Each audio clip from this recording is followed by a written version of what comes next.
பொள்ளாச்சி அடுத்த வால்பாறை மலைப்பாதை சாலையில் அரசு பேருந்து ஒன்று 20 அடி பள்ளத்தில் கவிழ்ந்து விபத்திற்குள்ளாகியுள்ளது. இதில் 40ற்கும் மேற்பட்டோர் காயமடைந்துள்ளனர்.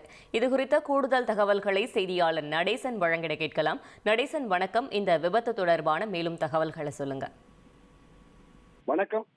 நேற்று நள்ளிரவு திருப்பூர் பகுதியில் இருந்து சுமார் 12:30 மணி அளவில் வால்பாறைக்கு அரசு பஸ் ஒன்று கிளம்பியது. இந்த பஸ்ஸை டிரைவர் கணேஷ் ஓட்டியுள்ளார்.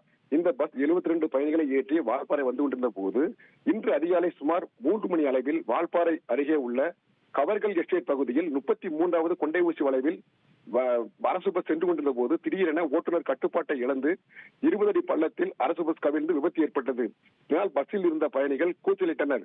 இந்த வேளையில் அந்த பகுதியாக வந்த நபர்கள் உடனடியாக வால்பாறை காடம்பாறை போலீசாருக்கு உடனடியாக தகவல் கொடுத்தனர். தகவல் அறிந்ததும் சம்பவ இடத்திற்கு வந்த போலீசார் விபத்தில் சிக்கிய அனைவரையும் பஸ்ஸில் இருந்து மீட்டு 108 ஆம்புலன்ஸ் மூலம் வால்பாறை மற்றும் பொள்ளாச்சி கோவை அரசு மருத்துவமனைக்கு உடனடியாக அனுப்பி வைத்தனர்.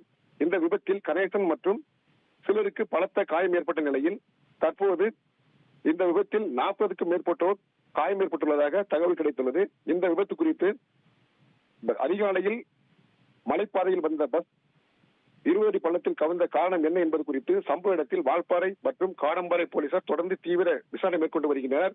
தற்போது பள்ளத்தில் கவிழ்ந்த பஸ்ஸை மீட்கும் பணியில் போலீசார் தீவிரமாக ஈடுபட்டு வருகின்றனர்.